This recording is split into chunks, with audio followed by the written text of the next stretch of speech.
Yeah, let's talk about the neuromodulation space. What do you see in this? Yeah, so the neuromodulation segment of the neurotechnology market is really kind of the bailiwick of, it's been the dominant piece for years. And maybe So, we can define it too, actually. How do you define neuromodulation? so the way that we define neuromodulation is is very simple. It's a device that modulates, Oh, slow down. right? I know, slow down, hang on a second. That's revolutionary, right? So it needs to modulate something within the human nervous system. And right now we're thinking in 2018, it's going to be about $4.7 billion piece of that business. And the dominating segment that's helped to grow this neuromodulation space has been spinal cord stimulation for pain, for chronic pain.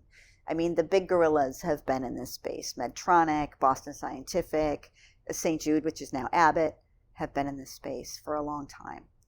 The interesting thing about spinal cord stimulation over the last probably about 3 years, there's a lot of more devices coming in to spinal cord stimulation, a lot more companies coming into this space. So those three are really starting to lose some of their market share to some of these other startups like Nevro, right? Like Nuvectra. So these companies are coming in, doing some new patterns, doing some new technology into the spinal cord stimulation space. So we're seeing that we're projecting it to grow at about 12%. But in this neuromodulation space, there's another segment that's growing incredibly well. We're projecting that it's going to grow at about a 46% rate, and that's the transcranial electrical stimulation market, right? It's stimulating our brains, right? So we're seeing that as a big growth area. Why? Why do we think it's going to be a big growth area? Well, we think there's two things that go on here. One is that this market has a lot of products coming onto the commercial space that are non-invasive.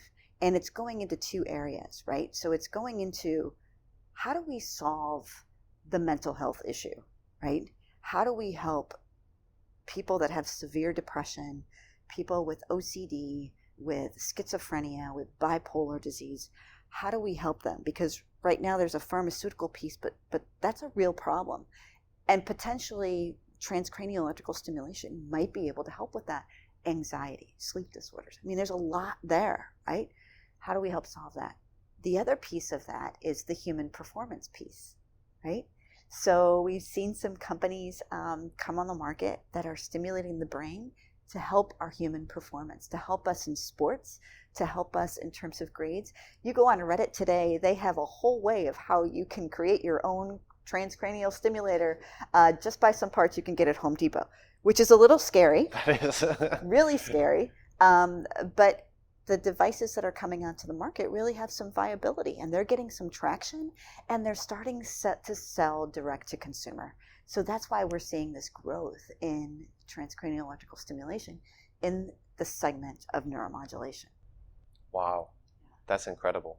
Yeah, I heard the radio story about the lady that was doing sniper school, and then they turned it on, and she was just, in the simulation, and she was able to pick off people and get, like, I don't know, 4 times better or something like this. So yeah. What are some big companies, or what are some big things that you see coming in this market? I think there's some other pieces to the puzzle that are within the neuromodulation space. Peripheral nerve stimulation is another piece that we think is growing as well. Bioelectronic medicine, which I had mentioned before, we're starting to see a lot of investment there. And that really has some great potential, right? Bioelectronic medicine, the way that we're defining it, is it's a piece of the modulation market. However, it modulates a human organ. So it modulates your digestive system, right, for obesity, or it modulates what we're doing in terms of your intestines or your kidneys, if you will. So it's modulating that human organ, even the heart, right? So we can potentially get to a space where we're modulating our human organs instead of taking pharmaceuticals to help solve those problems. One of the hurdles that we have to get over in this industry is what we call the last resort syndrome, right? This was coined off of cochlear implants, which are actually a piece of the neuroprosthetic market. But and whether you like them or not, Rush Limbaugh got on his radio show and he said, "Well, I'm going to go get a cochlear implant. It's my last resort." And that's where these devices have been sitting. Medical devices have been the last resort. Oh, I'll try all of these other things and then I'll get a device because that's my final piece. But we need to move up that ladder in the decision point. And we've seen some studies that help with that. So for instance, deep brain stimulation, right, for Parkinson's disease. A lot of times if you talk to people in the Parkinson's disease community, they're going to take all of the pharmaceuticals that they can to control their tremors. If they can't control that anymore, then they're going to go for a deep brain stimulator, right? It's the last resort device. But the early STIM study was a significant study that said, hey, listen, if we implant this device early in on your diagnosis of Parkinson's disease, we can actually slow the progression of the disease. An aha moment. This device really shouldn't be a last resort. It should be something that people consider early on, and that physicians are actually discussing it with their patients of, here is one of your choices. What are the choices that you want to make? Wow, that's really cool. So you think this is the Parkinson's is the thing that's putting it ahead, not as a last resort, so that's kind of pushing it more towards early? I think that was a significant study. I also think that there's a societal piece of this as well. We are becoming much more comfortable with having technology or using technologies with our bodies, right? How many people do we know with pacemakers, right? Pacemakers are incredibly common. So implanting medical devices we're becoming much more comfortable with, and we're also becoming much more comfortable with the fact that we can use devices on our bodies to help improve ourselves. So I think that's a real significant piece in terms of what we as society are willing to accept. It's kind of a chicken and the egg. Like it won't be accepted until a lot of people do it, but a lot of people won't do it until it's accepted. Right. But I mean, when we look at the neuroprosthetic market, right? So neuroprosthetics, the way that we define them is that it's a technology that either restores function of a limb or a lost limb, replacing for a lost limb. Or I wouldn't say an organ, I would say a function, right? So that's why in this space in neuroprosthetics, this is why we put cochlear implants in this space, we put visual prosthesis in this space. Even though it's sensory, it's not a limb, but it's really a function that we have in our sensory systems. And right now we're projecting that visual prosthesis is going to be exponentially growing at about a 70% rate over the next 4 years. It's an incredible growth space. When you think about our aging population and how they're losing their vision, if we can restore that so that people can keep their vision or have some form of vision, we're really kind of filling an unmet need. And we're starting to see more companies come out into this space. Wow. What's allowing that actually? Like that hasn't been around for so long, right? It hasn't, but we've seen the advancements of technology. That's a key piece, right? Of how do we build the devices so that we can restore vision. How many channels can we put into a chip, right? We've restored black and white, shades of gray movement, right? But now we have chips that can have more channels, so now we can pull in color, right? And we can start to restore color for vision. That's a key issue for people to be able to use these types of devices. There's a company called Second Sight that brought their device onto the market very quickly. They showed an unmet need. They are actually getting reimbursement for it as well in the U.S. and in other parts of the world. They're restoring vision for people that have lost it. So that's a really important piece. Another important growth area that we see in neuroprosthetics is robotic exoskeletons, right? We see these big clunky things today that we wear.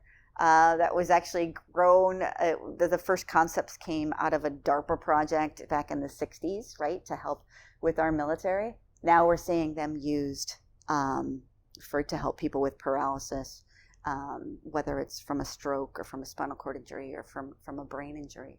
But we believe that the technology is moving forward enough and that we're able to get these devices onto the market that we're seeing a growth segment in this piece. But also the technology, as we drop it down, right? We turn from these clunky robotics into something that we can wear much more elegantly, that we can use out in the marketplace. Then we see that that's going to be a growth area where more companies are going to come in. In parallel with that, another segment of neurotechnology is neuro rehabilitation. It's a very tiny piece of the market, but we also see robotics as a growth area for rehabilitation. Why? Because people having stroke, right? People having movement disorders, people having paralysis. How are we able to use these robotic devices to be able to restore function much more efficiently than we've been able to do before with just volitional control or with just contemporary physical therapy? So we see that as a growth area as well. Wow, that's incredible. Yeah, so what's maybe like a personal favorite, or like what's exciting you the most, and what do you see having the most potential in all of these things and in generally the neurotech space? I think there's a couple of things that really excite me personally. One is the less invasiveness of devices. That growth of the technology, I think, is really exciting. Because, I mean, think about it. The device that I have, it took 7.5 hours to implant it. My second, device took 7 hours. Deep brain stimulations, we're opening up people's skull and sticking stimulators in them, right? When we think about that, that's invasive, right? So people are getting it, because they're seeing a true benefit. And really, so we can help understand the benefit versus risk. It's going to be different, whether you're somebody that's living with a degenerative condition or a lifelong chronic condition compared to somebody that's just trying to enhance their performance in their golf game, right? Their benefit to risk is going to be very different. So we need to help understand that. So the less invasiveness of devices, I think, is getting to be really exciting, and what that means is that also for implanted devices, so that we can come up with very simple surgical ways of implanting things into our body and being able to get the same function that we do today. So I think that's a big growth area, and it's really, really exciting. The other piece of the puzzle kind of marries the neurosensing neurodiagnostics piece of the market with neuromodulation. And why do I say that is because I think a big piece of the puzzle that we can solve is with mental health and psychiatric conditions. The way that we diagnose psychiatric conditions, when you think about it, is really it's loose. It's not very scientific, right? I have you go into my office and I have you complete a questionnaire, right? And that's a snapshot in time, right? So I could be having a good day, I could be having a bad day when it comes to mental health. You're not seeing how do I go through this pattern to be able to make sure that I'm properly diagnosing a mental illness. It's quantitative, or it's qualitative, not quantitative. Not right? quantitative. So we're starting to see some of the neurodiagnostic pieces, some of the interfaces, the apps that we can use to help properly diagnose mental illness and psychiatric conditions. That's one piece of the puzzle. But then how do we treat it as well? So that's where we go into neuromodulation, into this transcranial electrical stimulation, into these other types of brain implants. That's a really exciting piece where we can now properly diagnose, and how do we properly treat that? So I think that's a really exciting growth area, because the brain is an organ that we really don't understand, right? We really, truly, it's kind of the frontier of the human body that we're still trying to understand. But I think if we can get our arms around diagnosis and treatment of mental illnesses and psychiatric conditions, I think we can make a huge contribution to society. I can't wait in 20 years when we look back and be like, we did that? Like, that was so crude. It's kind of like bloodletting or leeches or something like this. And then we'll be like, we really just asked people like if they were depressed, and versus like running a diagnostic on their chip or something like this. So it is pretty exciting stuff. That's an exciting piece. Yeah. And I think, For me personally, with spinal cord injury, I've been excited about the neuroprosthesis space for a long time, but I'm also starting to see two things happen. One is the spinal cord injury community is becoming much more receptive to technology and the use of technology, whether it's in rehabilitation or whether it's with a prosthetic or modulation. And I'm also seeing the research in terms of how do we restore function to people volitionally. How do we match the brain with an implant? How do we tap into this spinal cord so that we can restore function is really exciting, right? More research needs to be done, but I think personally from a spinal cord injury perspective, I think it's a fantastic space to be in. Wow.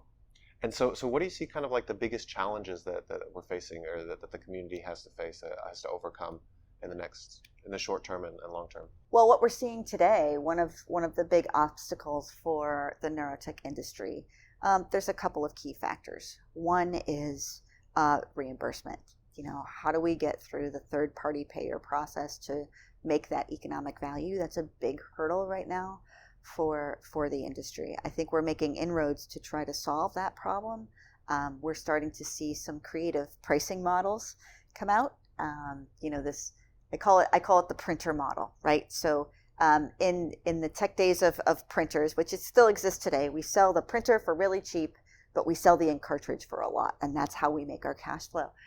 Some of these non-invasive devices, we're starting to see that. We're starting to see, oh, well, let's sell you the device, but then the treatments that you buy is where we create our cash flow. So reimbursement is a key issue, and how do we get around that? I think another one is actually training the clinical community, because a lot of clinicians are not taught technology in medical school. It really has to be a specialty or a passion of theirs to get into. So I think it's training the healthcare community to be comfortable with this space and be able to recommend and properly diagnose. So I think those are kind of the two big hurdles that we're seeing right now. But there's also drivers that's driving the growth. We're having an aging population, right? We're starting to see the regulatory environment become much more conducive for devices. We are starting to see the population to be able to accept technology. So I think there's hurdles, but there's also benefits for growth. Wow. Excellent. That sounds like a great field to be in. Well, we're starting to see, we always focus on the research and how exciting that is. But at the end of the day, we make lots of investments in research and technology. Our investments are thrown away if we don't get that technology to the people that can actually benefit from it. And why do we make those investments? Is because we want to improve the health of the people living with these neurological conditions. And the more that we can do to move the devices out of the laboratory and into the marketplace so that people can access them, the better off we all are. Through that valley of death, right? Through the valley of death. Through the valley of death, where things they're on the bench. They work on the bench, but then to get it to the bedside, it's a bit of a gap, and in terms of funding and usability and everything like that. So let's talk about the valley of death, okay. Right? So a lot of people don't know what the valley of death is. So typically a device is created into the laboratory. It's proven, it's a little proof of concept, and now we have to get to human clinical trials. That's one valley of death of how do we make that transition from laboratory and animal models and modeling into a human. And a lot of times researchers are not willing to do that, or they don't have the resources to be able to do that. So what happens? That technology dies on the bench and it never gets into the human trials. So that becomes a key issue. Where do we need to make that investment? That's where NIH comes in. That's where private foundations come in. That's where some of the early investments come into these early stage human trials to be able to prove that it's a viable. We just lost a light. We just lost a light. Okay. This is how we create a viable device that says, yeah, we can go into humans. That's one valley of death. The next valley of death is, okay, now that we're in humans, how do we get over the hurdle to be able to make it a commercial device? That's a big valley of death. And there's a lot sitting on the bottom of that valley, some very viable devices that just have never been able to make it onto the market space. So what's helping with that? The tech transfer movement that we're starting to see, that tech transfer offices are helping with that. These incubators that are coming, that are growing in the area, these accelerators, these business accelerators that are starting to kind of help pull up some of these startup ventures to get over that valley of death and into commercialization. Wow. Yeah, that's definitely necessary. And do you think that a lot of these companies at the bottom of the sea, like you said, could have been saved had they utilized the resources effectively, or do you think it was just inevitable? I think the environment was different then. I mean, it really was. Let's take an exciting device that I was involved in. It's the OFS device. It was the Andera oscillating frequency stimulator for people with paralysis. That device had a proof of concept. They restored 1 to 2 levels of function for people with spinal cord injury, and they had the data to prove that. And they also restored sensation, right? So they had the data for that as well. The regulatory environment was very different then, and also what outcome measures that they used didn't meet those requirements. Because what happens is, and it can make it really complicated, but in evaluating spinal cord injury, it's called the ASIA scale, doesn't account for sensation. So how do you measure and objectively measure sensation, right? So one of the key things are, what are the tools that we use for outcome measures to be able to get through the regulatory process? We saw this with North Star as well. It was a device for stroke, and they didn't meet their primary outcome measures. So the company went out of business. Was the technology at a proof of concept? Did it help people? Absolutely. But it didn't meet those outcome measures, so the company went out of business. I think times have changed. I think our tools that we're using for outcome measures have changed. I think our environment has changed. So maybe there are some technologies that are in that valley that we can bring back out and can potentially be, key pieces. The book isn't written on that one yet. That might be, hint to those people out there that, entrepreneurs, there might be technology out there that already has the proof of concept that might be able to be picked it up, dust it off, and let's go round 2. Modernize it and go to round 2. It might be out there. So. Wow. Awesome stuff. I've really enjoyed this conversation. Thank you so much. You gave me a book, actually. Do you want to plug the book, or do you want to just plug yourself on Neurotech Reports, or how do you want to promote yourself, I guess? Yeah, thanks. So Neurotech Reports, we're at neurotechreports.com, and we focus again on industry and industry analysis. I've written 2 books. I'm an author of 2 books. One of them, Bionic Pioneers, which is a collection of short stories of the people that are on the front lines living with neurological conditions. People on the front lines living with neurological conditions, and these are the people that are putting their bodies forward to advance neurotechnology. So this was put out by a division of Neurotech Reports. It's called Neurotech Press. It's available on Amazon. And my personal story, On My Feet Again, is another book that I wrote. It's also available on Amazon, and it tells kind of my personal journey from injury to living with a neuroprosthetic. Wow, excellent. Thank you. Thanks for covering it. Yeah, thank you so much. This has been excellent.